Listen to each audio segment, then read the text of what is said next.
A gente poderia pensar um projeto em conjunto aqui, deputado Favor, de falar, bom, se nós teremos em policiais, vamos colocar, além de colocar nos criminosos, como a gente está aprovando aqui, em ministro do Supremo. Será que ia ter assinatura de contrato de 129 milhões de reais com um banqueiro corrupto, se tivesse câmera corporal? Será que ia ter férias em resort com cassino ilegal, travestido de raspadinha? Por que não coloca a câmera corporal no presidente da República também? Eu estou disposto a usar a câmera corporal e ser preso pelas piadas que eu faço entre meus amigos no privado, se a gente aplicar isso também a ministro supremo ao presidente da República.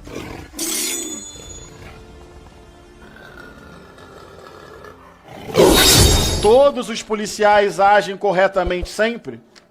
Ou como qualquer instituição no mundo, a polícia é composta por pessoas e pessoas podem cometer erros? Ou essas mortes vão ser naturalizadas? Ou vão criminalizar a doutora Andréia? Uma mulher negra, 61 anos, médica, ela é culpada?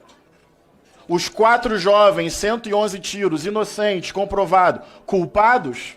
A Kathleen, grávida, andando com a sua avó, grávida, morta também pela polícia, culpada. Ela é culpada? Daí não é possível que denunciar que isso é recorrente vire um discurso anti-polícia. Ou é má fé, ou é ignorância, ou é maldade, ou vossas excelências não se importam com a vida destas pessoas. Presidente, acho que o primeiro ponto que precisa ser ressaltado é o seguinte: em operações policiais, alguns inocentes morrem por vezes em algumas dessas operações. Essa afirmação é verdadeira.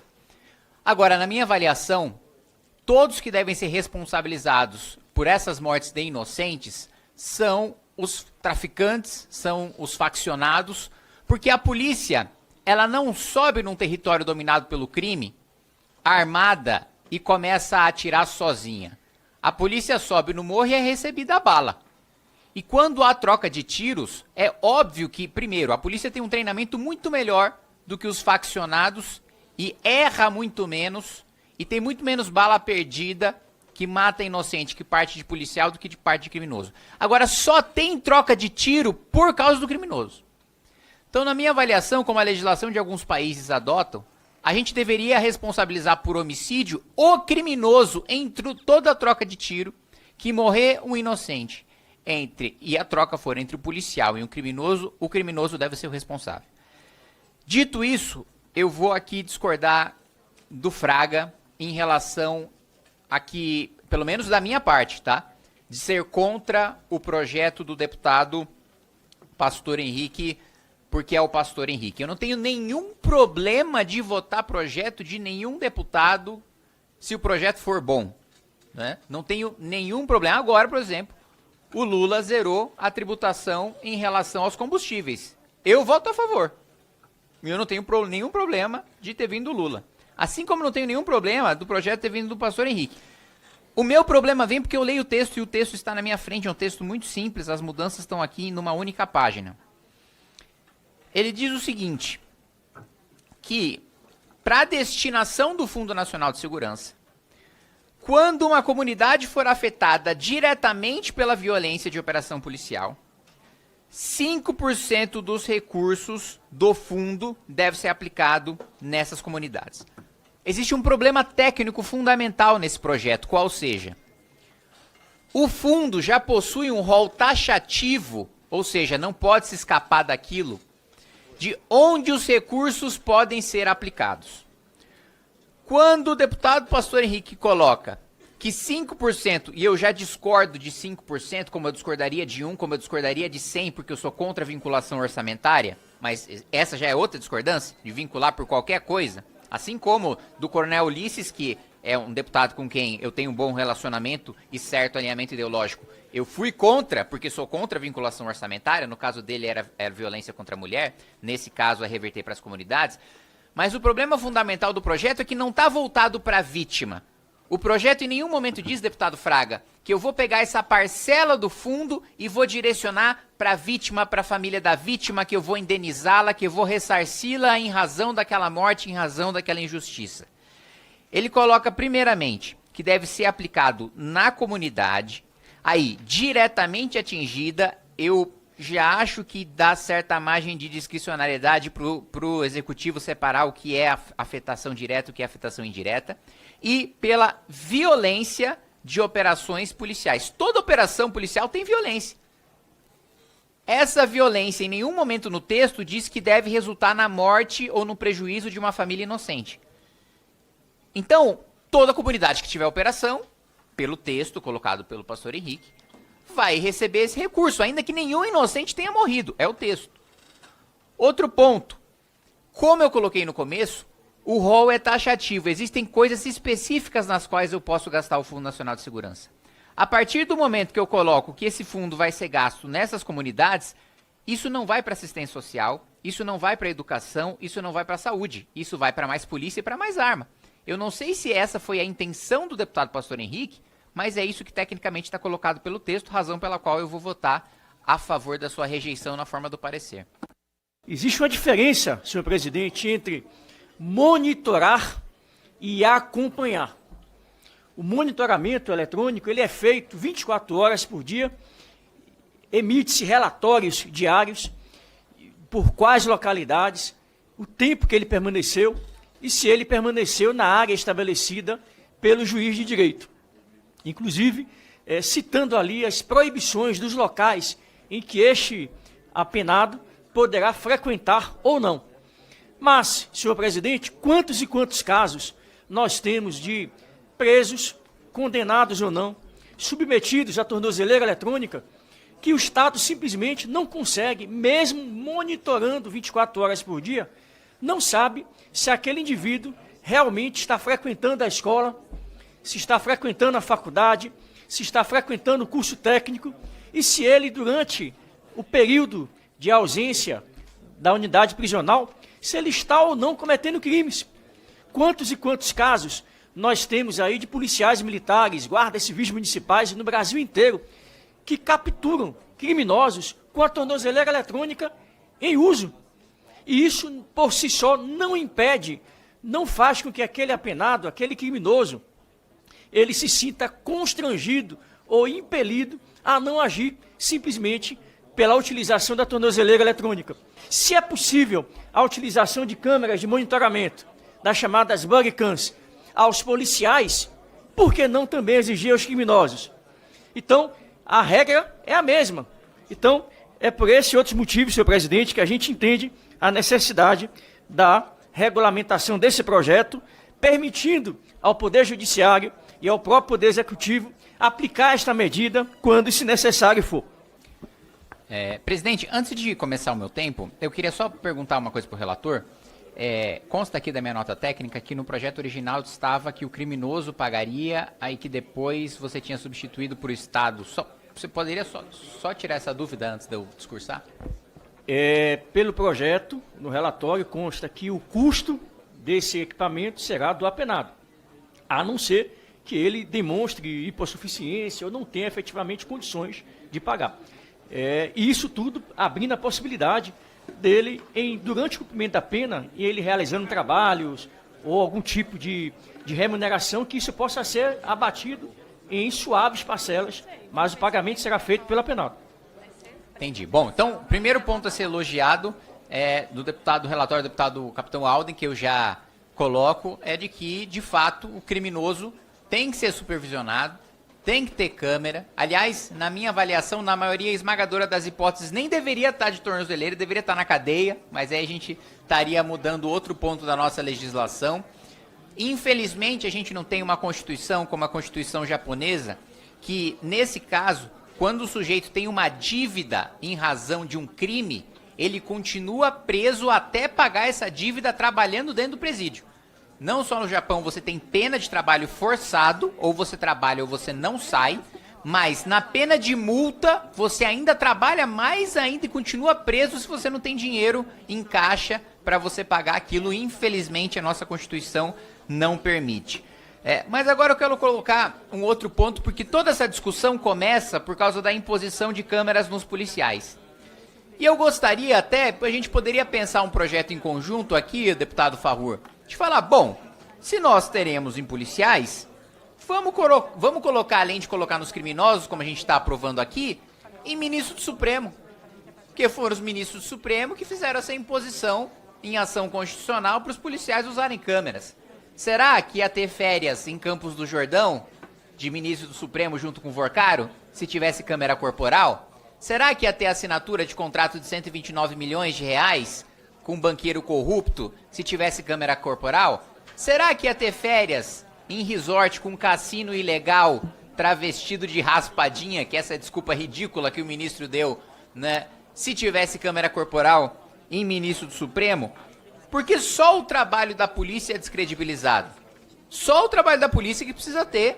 Precisa ser um Big Brother, precisa estar sendo vigiado 24 horas. Por que não coloca a câmera corporal no presidente da República também? Porque ele recebeu o Daniel Vorcaro. Eu quero saber se o presidente da República chamou, como dizem as mensagens, a quebra de sigilo que a gente teve acesso, chamou o presidente do Banco Central para atender o Vorcaro, chamou o ministro de Minas e Energia para atender o Vorcaro. Eu quero saber o que o Vorcaro foi fazer 4 vezes no Palácio do Planalto, porque a gente só sabe de uma. E as outras 3? Ele foi, será, se encontrar com o Rui Costa, com Augusto Lima, os sócios ocultos do PT de recebimento de propina do Banco Master? Vamos expandir esse negócio de câmera corporal. Se tiver uma câmera corporal comigo, Farrur, me acompanhando o dia todo, no máximo eu poderia ser preso por algumas piadas que eu faço no privado. No máximo. Agora, roubo, envolvimento com banqueiro corrupto, pagamento de propina, isso não teria. Eu estou disposto a usar a câmera corporal e ser preso pelas piadas que eu faço entre meus amigos no privado, se a gente aplicar isso também a ministro supremo ao presidente da República. Obrigado, Alden, conte com o meu voto. Neste momento a Europa atravessa uma gravíssima crise de segurança pública.